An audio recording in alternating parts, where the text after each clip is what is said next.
안녕하세요. 지난 시간까지의 강의가 보이차를 이해하는 데 좀 도움이 되셨나요?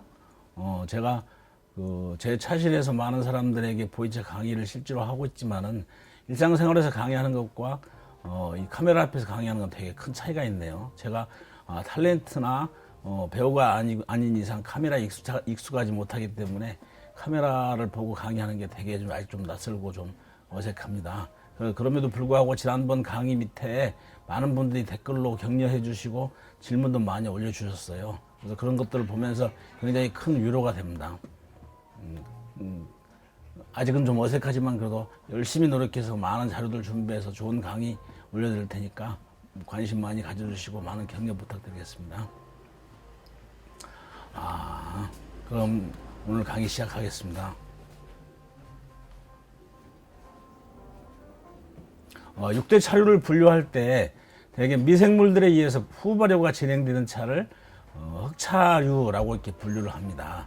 보이차의 생차 역시 미생물에 의한 후발효가 진행되기 때문에 흑차류에 보통 포함시켜서 분류를 합니다. 여러 곳에서 보이차는 흑차류다라고 하는 이런 글들을 자주 만나게 됩니다.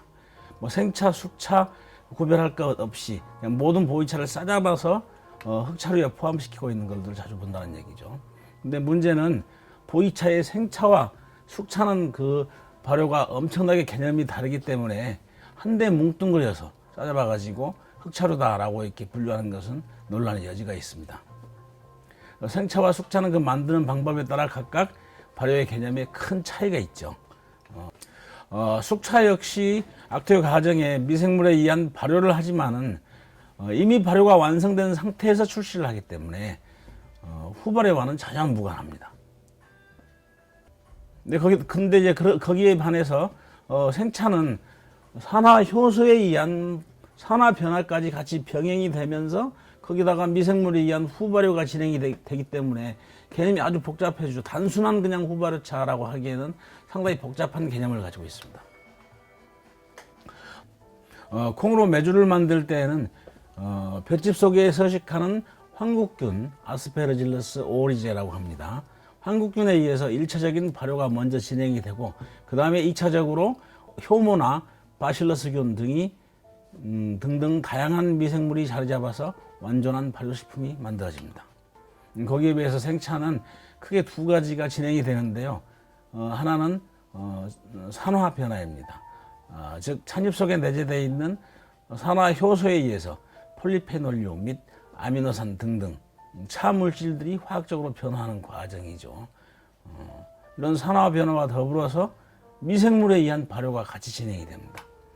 생차를 만들 때는 대개 이제 그 차를 만드는 과정이 채엽, 찻잎을 따서 위조, 시들리고 그 다음에 설청을 하고 비비기, 유념을 하고 쇠청 과정을 거치고 그 다음에 마지막 단계에서 증합 성형을 하게 되는데 그 과정에서 흑국균 아스페러질러스 니가라고 하는 흑국균이 1차적으로 먼저 접종이 되는 겁니다. 그 다음 접종이 되는데 이 흑국균은 전 세계의 토양이나 공유 그리고 공기 중에 다 존재합니다. 근데 문제는 뭐냐면은 운남 지역의 기후 조건에서는 이 흑국균이 다른 미생물들에 비해서 완전히 우세한 지위를 갖고 있다는 것이죠.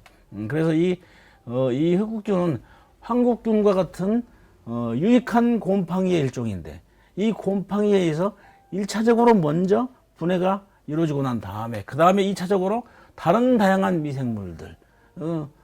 미생물들이 활동하면서 발효가 진행될 뿐 아니라 거기다가 산화 효소에 의한 변화까지 병행이 되면서 찻잎을 서서히 발효시켜서 보이차가 완성이 되는 겁니다.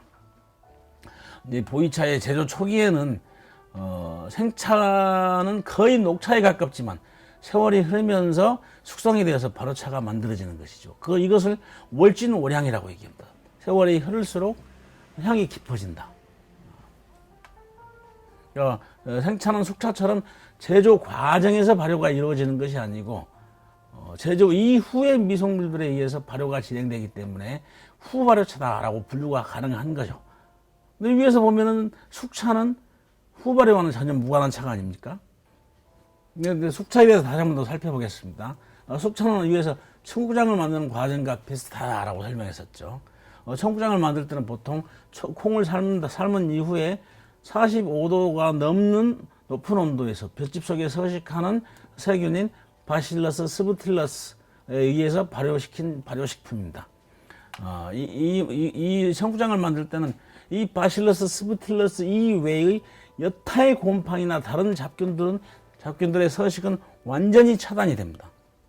그래서 거의 이제 단독균의 형태로 발효가 진행이 됩니다. 이와 마찬가지로 보이 숙차 역시 악태 과정에서 여러 종류의 미생물들이 번식을 하지만 그 가운데서 아스페르질러스 니가의 관여도가 거의 80% 이상이 됩니다. 그래서 흑국균이 가장 우세한 균이다. 역시 가장 우세한 균이기 때문에 흑국균에 의한 단독 발효에 가깝다라고 얘기할 수 있죠.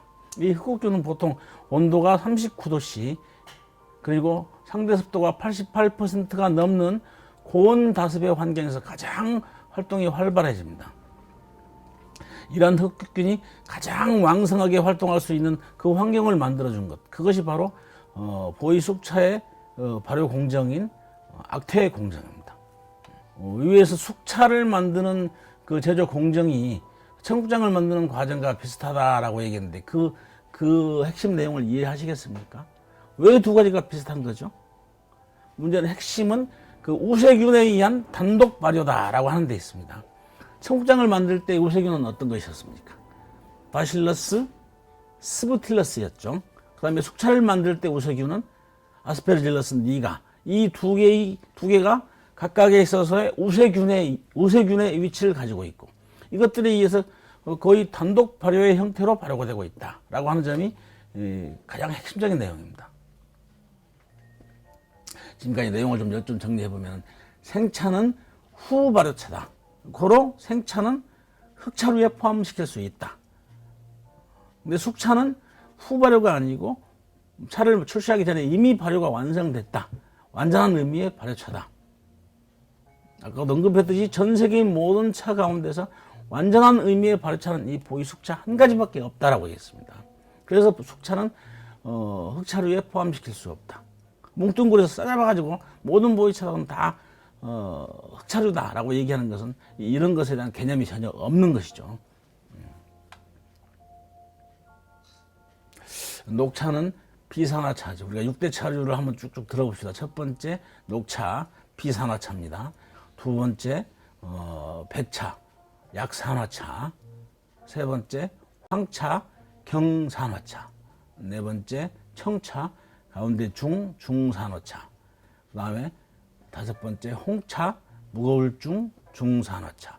그 다음이 여섯 번째가 흑차죠. 흑차류는 후발효차입니다. 이렇게 보통 우리가 6대 차류를 분류하는데, 그러면 위에서 언급했던 보이 숙차는 어디에 들어갈까요? 낄 자리가 없죠. 그러면 이런 모든 차들을 다 같이 설명하려면 6대 차류 가지고는 부족하겠네요. 일곱 번째 발효차라고 하는 개념이 하나가 필요한 거죠. 그런 카테고리가 있어야만이 보이 숙차까지 같이 넣어서 모든 차들을 다 설명할 수 있는 거죠. 그러면 이제 보이차에, 우리가 흔히 보이차는 여기서부터는 이제 후발효차로서의 보이차니까 보이 생차에 제한합니다. 보이차를 만드는 그 제조 공정을 차근차근 한번 같이 한번 살펴보도록 하겠습니다. 보이차의 제조 공정은 첫 번째가 잎을 따야죠. 채엽입니다. 두 번째가 그 다음에 그 딴 잎을 시들리게 합니다. 위조. 그 다음 세 번째 살청. 그 다음에 네 번째가 비비기, 유념. 그 다음이 쇠청. 일광 건조입니다. 그 다음에 마지막이 증압 성형입니다. 이 단계도 한 6개 정도의 단계로 이렇게 나눌 수 있는데, 그 중에서도 핵심적인 내용을 골라가지고 보이차의 후발효차의 특성과 관련해서 핵심적인 공정을 따로 나누어서 그걸 한번 살펴보도록 하겠습니다. 찻잎을 따가지고 가공하는 과정은 앞에 언급했던 그 6대 차류 모든 것들, 산화차든 비산화차든 모든 차들이 다 큰 틀에서는 다를 바가 없습니다. 그렇지만 보이차 그 가운데 특히 생차는 아까도 언급했듯이 후발효차죠. 후발효차로서의 보이차의 특성을 생각한다면은 그 여러 가지 공정들 가운데서 가장 핵심이 되는 공정이 살청과 그리고 쇠청입니다. 살청과 쇠청. 첫 번째 살청에 대해서 먼저 살펴보도록 하겠습니다.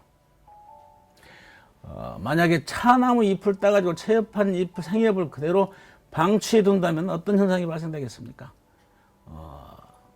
누구나 다 알고 계시겠지만은 찻잎 속에 있는 산화효소가 작용하기 시작하죠. 그래서 찻잎에 홍변이나 갈변이 진행되게 됩니다. 홍변이나 갈변이 진행돼서 찻잎을 제작하기 이전에 먼저 그런 변화가 나타나기 때문에 이런 변화를 보통 우리가 전산화라고 얘기합니다. 전산화에 의해서 홍변, 갈변이 생기기 때문에 녹차의 재료로 쓸 수 있습니까? 불가능합니다. 보이차의 원료로 쓸 수 있습니까? 그것도 역시 불가능하죠. 산화 효소에 의한 그 산화 변화는, 산화의 진행은 차가 가지고 있는 쓴맛이나 떫은 맛, 쓴맛, 떫은 맛을 줄여주기도 하지만은 과도한 산화는 찻잎 속에 있는 유리 지방산의 함량을 높여주기 때문에 차에서 신맛이 나게 됩니다. 그러므로 이런 그 현상을 방지하기 위해서 살청을 하는 거죠.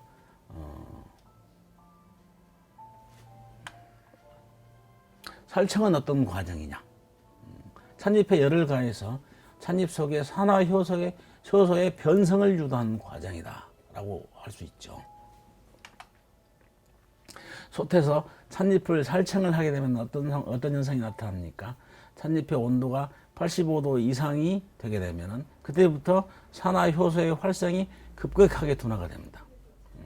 비산화차인 녹차의 살청은 이처럼 그 산화 효소의 활성을 완전하게 멈추는 것, 이걸 보통 실활이라고 얘기합니다. 실활이 목적인 것이죠. 녹차를 만들 때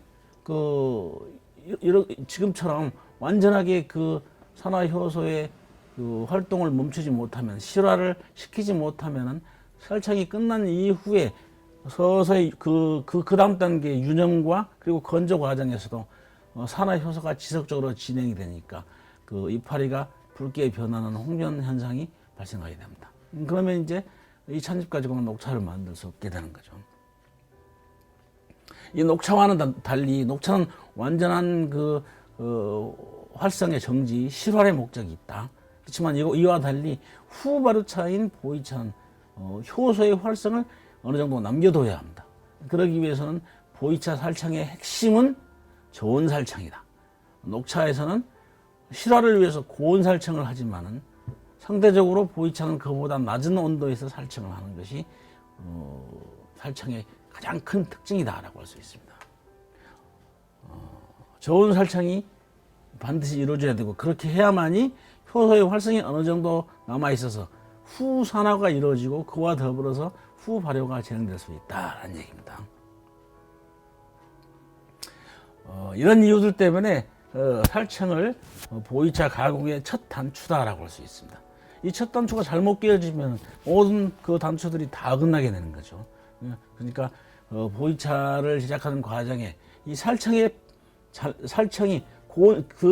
좋은 살청의 개념을 이해하지 못하고 고온 살청을 하게 된다. 그럼 그 고온 살청에 의한 폐해가 나타나게 되는데, 그런 것들이 어떤 양상인지 한번 살펴보겠습니다. 고온 살청을 하게 되면 첫 번째는 그 녹차처럼 산화 효소가 실활이 되게 되는 거죠. 그러면 이런 일 가지고는 역시 보이차의 원료로 쓸 수가 없습니다. 그 다음에는 고온에 의해서 세포 조직이 파괴되는 현상이 나타나게 됩니다. 그러면은 그 세포 조직이 파괴되면서는 당연히 그 속에 들어있는 산화 효소도 파괴가 되겠죠. 실활이 되고. 문제는 이제 그렇게 된 찻잎들은 나중에 차를 우렸을 때 신선하고 좋은 맛을 내지 못하고 시간이 지나면서 그 찻잎이 뭉그러지는 현상이 나타나게 됩니다. 찻잎의 표면에 있는 세포 조직들이 들떠서 따로 분리가 되거나, 아니면 그 다른 세포 조직들은 손가락 사이에 넣고 엽전을 넣고 문지르면은 그것들이 뭉개져서 종이차력처럼 변하는 그런 현상이 나타납니다. 다 보이차의 원료로 쓸 수 없는 것들이죠. 그리고 또 한 가지, 차를 우려서 마실 때 그 차탕에서 지나치게 탄내가 납니다. 보통 싼내라고도 얘기하죠. 차를 만들 때에 큰 차창들에서는, 오랜 역사를 가지고 있는 큰 차창들에서는 그들만이 가지고 있는 독자적인 어떤 노하우를 통해서 특별한 어떤 연미를 찻잎에 형성하게 만듭니다. 네, 그런 그 느낌이 좋은 차를 마실 때 기분 좋은 그런 연비와는 전혀 다른 차원의 아주 저렴한 연비가 나게 되는 거죠.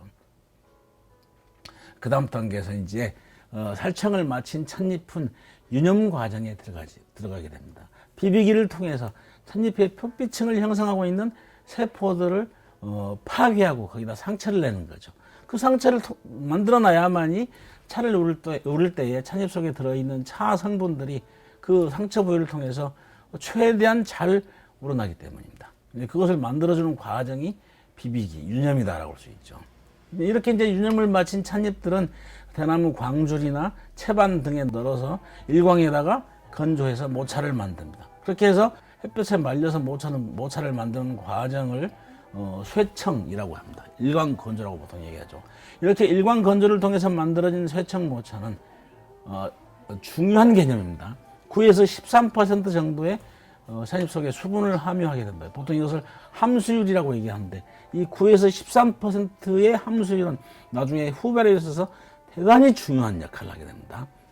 이 수분이 산화효소나 미생물들과 결합해서 후발효, 후산화를 하는데 대단히 중요한 역할을 한다. 근데 이 함수율이 9에서 13%의 수준보다 낮으면 어떻게 되냐? 낮으면은 그 발효가 아주 더디게 되는 거죠. 후발효가 더디게 진행이 되고, 그보다 높으면은 다른 여타의 잡다한 세균이나 미생물들이 쉽게 거기에 달라붙어 가지고 차를 부패하게 만든 그 원인이 된다. 그래서 그 함수율을 적당하게 잘 조절하는 것, 이것이 좋은 후발효차로서의 좋은 보이차를 만드는 그 관건이 될 수 있습니다. 이 그 쇠청이 중요한 역할을 하는 또 하나의 중요한 역할을 하는데, 또 하나가 그 핵심적인 중요한 내용이 무엇이냐? 그러니까 유념 비비기를 하면 그 상처 부위를 통해서 찻잎 속에 들어있던 그 차성분들이, 많은 성분들이 차의 표면으로 흘러나오게 됩니다. 그것들이 그냥 그대로 내버려 두면은 그것들이 차의 표면에서 떨어져서 좋은 성분들의 손실이 생깁니다. 근데 이제 그것들을 그러한 화학적 성분들을 강한 햇빛에 의해서 찻잎의 표면에 고정시켜주는 역할을 하게 됩니다. 그러니까 그 좋은 유념 과정에 흘러나온 차성분들의 손실을 방지해주고, 더불어서 그 성분들을 찻잎의 표면에 딱딱하게 고정시켜주는 역할을 한다. 근데 이제 문제는 우게 접어 들어가가지고 해가 나지 않으면은 쇠청을 할 수 없게 되는데, 이럴 때에 쇠청을 할 수 없는 경우에는 건조기를 사용해가지고 그 찻잎을 말리는 홍간을 하게 됩니다. 그 홍간을 하는데 사용되는 그 건조기를 홍간기라고 보통 얘기하죠. 근데 이제 문제는 이렇게 그 쇠청을 한 찻잎과 홍간을 통해서 건조한 찻잎은 그 품질에 있어서 아주 현격한 차이가 있습니다. 여러분도 그거 생각해 보면 쉽게 이해하실 수 있죠. 고추를 따서 고추를 말릴 때 햇빛에 말린 태양초와 그렇지 않은 고추는 품질에 큰 차이가 있는 것과 마찬가지입니다. 아까 그 찻잎 속에서 흘러나오는 유효한 성분들이라고 하는 것 중에 가장 핵심적인 내용은 무엇이겠습니까? 가장 핵심적인 것은 뭐니 해도 차성분 중에서는 차 카테킨이라고 하는 폴리페놀 성분이죠. 차 속에는 이런 그 카테킨이라고 하는 강력한 폴리페놀 성분이 있어서 아주 강력한 항산화 기능을 하게 됩니다. 앞에서도 잠깐 언급했었습니다. 진주 녹차 연구소의 그 분석에 의하면은 우리나라에서 재배되고 있는 소엽장 차나무 잎을 따서 만든 녹차, 우리나라에서 만든 녹차에는 한 18% 정도의 차카테킨이 함유되어 있습니다. 거기에 비해서 운남 대종 차나무에 포함되어 있는, 차나무에서 딴 찻잎에 포함되어 있는 카테킨의 함량은 평균치가 30% 정도가 됩니다. 그래서 후발효차에 필요한 차카테킨의 함량은 30% 이상이 되어야 한다라고 하는 것이 이제는 정설이 되어 있습니다. 30%가 되지 않는 찻잎을 가지고서는 후발효차를 만들 수가 없다, 그런 얘기죠. 네, 마지막 단계가 증압 성향입니다. 보이생차는 그 개념을 규정할 때 그 기납차라고 하는 개념이 포함됩니다. 보이생차를 만들 때 그 모차가 그 쇠청을 통해서 모차가 다 만들어진 다음에 그 모차를 전기를 쏘여가지고 일정한 틀 속에서 전기를 쏘여서 그 틀의 모양에 맞게 형태를 기납을 합니다. 그렇게 해서 여러 가지 형태의 차를 완성을 시키는데 쇠청모차에다 왜 전기를 쏘일까요? 전기를 쏘이는 이유가 뭘까요? 그 쇠청모차는 쇠청을 통해서 찬입 속의 함수율이 9%에서 13% 정도로 조절이 됩니다. 아주 매우 건조한 상태죠. 이 정도면은. 그래서 이제 이동을 한다거나 할 때 잘 부서지죠. 이런 상태에서 기납을 한다라고 한다면 형태가 제대로 만들어질 수 있겠습니까? 찬잎이 다 부서져서 모양이 나올 수가 없죠. 근데 김을 쏘여주면, 김을 쏘여주면은 모차에 순간적으로 수분이 가해지게 됩니다. 그래서 그러면 이제 모차가 순간적으로 수분이 가해져서 푹 줄어들면서 부드러워지기 때문에 그때는 이제 부서지지 않고 세게 기납을 하는 것이 가능하게 되는 거죠. 수증기를 쏘이면은 모차에 보통 통 안에다가 그 모차를 넣게 되면 모차는 굉장히 큰 부피가 있죠. 큰 부피를 가지고 있는데 거기다가 모차를 쏘이면은 수분을 먹으면서 순간적으로 통 안에서 적절한 부피로 줄어들게 됩니다. 그러니까 근데 이제 어떤 분들은 이 대목에서 의문을 갖고 질문을 할 수 있습니다. 어떤 질문이 가능할까요? 질문 없어요? 공부를 제대로 앞에서 한 사람이라면 분명히 그 질문이 나올 법합니다. 데카르트가 이렇게 했습니다. 공부할 때 그냥 하는 게 아니고 고기토 에르고슨. 나는 회의한다, 고로 존재한다. 인간은 회의하기 때문에 존재한다라고 했습니다. 자꾸 회의해봐야죠. 공부할 때. 뭐가 어떤 의미가 들 수 있습니까? 백도시에 수증기를 쏘이는데 찬잎에다가 그래서 후바르초를 만든다는데요. 후바르초를 만드는데 백도시 수증기를 쏘이면 찬잎 속에 아직 남아있는 여지가 있는 그 산화효소에 영향을 주지 않을까요? 그렇게 되면 어떻게 해요? 백도시에 열이 가해진다면 산화효소가 실현될 가능성이 있는 거죠. 그렇지 않을까요? 라고 의문을 범직하죠. 그런 사람은 지금 앞에서 한 내용을 잘 이해하고 있는 거죠. 근데 이제 문제는 뭐냐면 통 안에 모차를 넣고 거기다가 전기를 칙 쏘이게 되면은 그 통을 통과하는 과정에 어느 정도 열이 거기서 열을 빼앗기게 됩니다. 그래서 백도시 모든 온도가 다 찻잎에 가해지는 건 아니죠. 모차에 다 가해지는 건 아닙니다. 그 가운데서 중간에 열이 어느 정도 손실이 되고 일부가 손실이 되고 모차에 실질적으로 가해지는 온도는 한 70도에서 80도씨 정도가 됩니다. 그러면은 산화효소의 변성 온도인 80도를 넘지 않아서 후발에 부정적인 영향을 주지 않습니다. 그러기 위해서 또 한 가지 주의할 점은 전기를 쏘야 되고 그것을 칙 하고 100도씨의 수증기를 길게 쏘이면 되겠습니까? 그렇지 않죠. 칙 하고 아주 짧은 시간 동안에 금방 쏘이도록 기술적으로 그걸 전기를 가해줘야죠. 또 한 가지 의문은 이렇게 해서 칙 해가지고 수분을 함유하게 되면은 찻잎의 함수율은 또다시 올라가게 되는 거죠. 보이차의 후발효를 위해서는 함수는 항상 9에서 13%로 유지가 되어야 된다라고 했는데 그렇게 유지한 모차에 수분이 가해지니까 또 함수율이 올라가게 되죠. 그러면 이대로 그냥 내버려 둘 수는 없는 거죠. 보이차를 가공하기 위해서는. 그걸 또 함수율을 또 낮춰줘야죠. 그러기 위해서는 또 말리기를 합니다. 이 말리기는 그래서 세척할 때처럼 햇볕에다 말려주나요? 그건 전혀 개념이 없는 일이죠. 햇볕에다가 모차를 말려주면 햇볕 속에 있는 자외선에 의해서 차에 지금 접종되어 있는 유용한 유익한 그런 미생물이나 세균 등등의 영향을 줄 수 있죠. 그놈들을 제거할 수 있습니다. 그래서 그놈들을 말릴 때는 응달진 곳에서 말려주면은 자연적으로 불어오는 바람과 그 바람에 의해서 찻잎이 그 찻잎 속에 있는 함수율이 조정이 될 수가 있습니다. 이제 그게 또 현실적으로 불가능한 경우에는 차창에서 많은 그 양의 차를 한꺼번에 만들게 되면은 그런 식의 또 말리기는 또 불가능하기 때문에 그 차를 말릴 수 있는 공간, 열풍을 제공해가지고 열풍을 가해서 차를 말리기를 하는 것이 요즘에 일반적인 추세입니다. 대량산을 해야 되니까. 이 증압을 통해 가지고 가해지는 그 과정에 가해지는 온도와 수분 그것에 의해서 찻잎 표면에 붙어 있던 그 차화 물질들은 다시 점착력을 갖게 됩니다. 끈적끈적한 점착력이 다시 높아져 가지고 그것들을 기납할 때에 찻잎이 아주 강하게 결속되는 그런 역할을 하는 거죠. 그렇게 해서 만들어져야만이 시간이 지나고 나면은 아주 깊은 맛과 향을 가지고 있는 그 차로 진화가 되는 것이 가능합니다. 그런 게 기납을 한 차와 기납을 하지 않은 차는 그런 면에서 굉장히 큰 차이가 있죠. 만약에 똑같은 모차를 똑같이 생산된 모차를 가지고 일정 시간 동안에 똑같은 보관 환경에서 보관을 했다. 그러고 난 다음에 일정 시간이 지나고 난 이후에 그 양자의 맛을 비교해 보면은 그냥 모차의 상태로 보관한 차에 비해서 그 기납을 한 이후에 보관한 차가 훨씬 더 깊은 맛과 다양한 그런 향을 가지고 있다. 깊고 다양한 맛과 향을 가지고 있다. 그래서 이 증압 성형은 보이차를 만드는 데 있어서 대단히 중요한 과정이다라고 할 수 있습니다. 앞에서 봤듯이 중요하지 않은 과정이 있습니까? 그것도 다 오랜 세월이 지나면서 다 터득한 그런 그 지식들이죠. 축적된 지식들이 이 보이차에 다 집약이 되어 있습니다. 앞에 내용들 잠깐 그 보이차의 제조 공정에 대해서 언급한 내용을 잠깐 좀 요약을 해볼까요?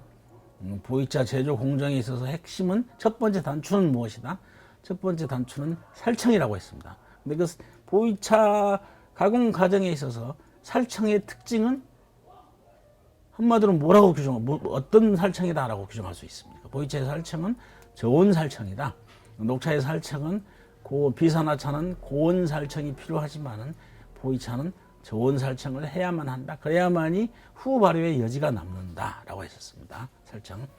그 다음에 모차를 시작하는 데서 마지막 단추에 해당되는 것이 바로 쇠청이다. 쇠청은 크게 두 가지 기능이 있다고 했습니다. 첫 번째가 강렬한 햇볕에 의해서 모차 속에 들어있는 수분의 함량을 조절해 주는 겁니다. 그걸 함수율이라고 얘기하는데 함수율을 몇 퍼센트로 조정한다고 했습니까?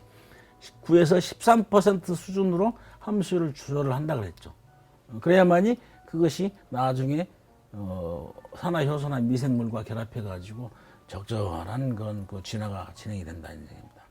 그 다음에 또 한 가지, 쇠청의 또 한 가지 기능은 그 전 단계인 유념 과정에서 흘러나온 차 물질들을 찻잎의 표면에 고정시켜주는 역할을 한다. 그 다음에 이제 증압 성형입니다. 마지막 단계. 증압 성형 뒤에는 저는 항상 뒤에 비밀이라는 단어를 붙여서 즐겨 사용을 합니다. 표현을 합니다. 증압 성형의 비밀하고 왜 증압 성형을 하는가? 증압 성형을 통해서 얻을 수 있는 이점이 어떤 것들인가? 증압 성형 시에 수분이 공급되면 찻잎 표면에 고착되어 있던 그 차 물질들의 점착력이 높아진다고 했습니다. 차 물질들이 떨어져 나가는 것을 방지해주고 또 손실을 방지해주고 이후에 그 기납을 할 때에 찻잎들이 강하게 결속되는 그런 역할을 하도록 만들어준다. 그러면서 나중에 보관을 하게 되면 더 깊은 맛을 갖게 된다.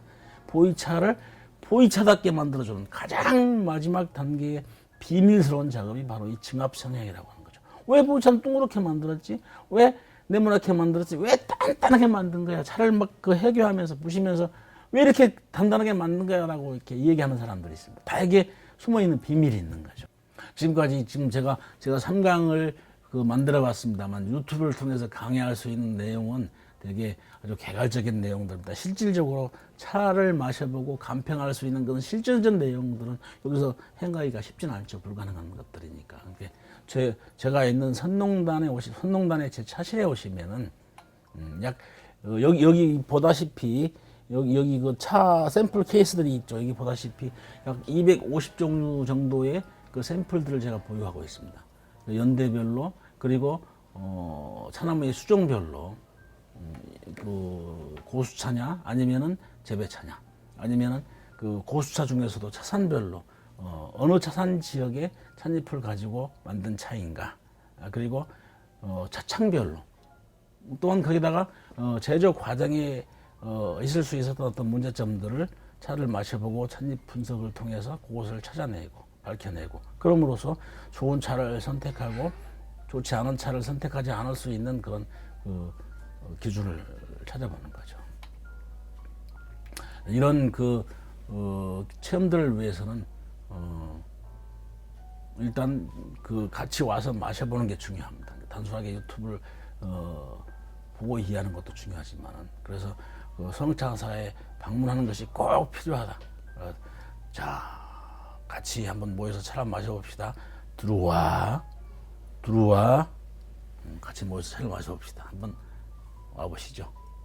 포장지를 통해서 그 차의 뭐 연대를 분석하고 이런 것들은 전혀 의미가 없습니다. 왜냐? 포장지는 모조가 가능해요. 그걸 모방해가지고 씌워서 포장지를 갈아 끼울 수 있지 않습니까? 그런 차들 중국 차창에 가면, 샤시장 가면 산더미처럼 쌓여있습니다. 엄청나게 많죠. 거기다가 구멍 뽕뽕 뚫려가지고 벌레 먹고, 그리고 찬물 들어오고 해가지고, 뭐 청나라 때 차다, 아니면 50년대 차다, 40년대 차다, 호급 차다, N급 차다, 차다 얼마나 많습니까? 성지 삐까리죠. 그건 차의 그 포장지의 모양을 보고, 형태를 보고, 글자를 보고, 이런 걸 보고 진위 여부를 찾는다는 것은 의미 없는 얘기입니다. 마셔보고 어떤 마시고 난 그 찻잎을 엽전을 살펴보고 그걸 가지고 분석하는 것입니다. 그것이 과학적이고 객관적인 방법이죠. 그걸 저한테 차를 마러 오시면 같이 마셔보고, 같이 들여다보고, 같이 분석해보는 그런 시간들을 충분히 가질 수 있습니다. 들어와! 다음 시간에는 이제 보이차를 제작을 했죠. 근데 이 단계와는 또 달리 보이차 제작의 꽃이라고 할 수 있는 보이차의 병배에 대해서 같이 한번 살펴보도록 하겠습니다. 다음에 봬요.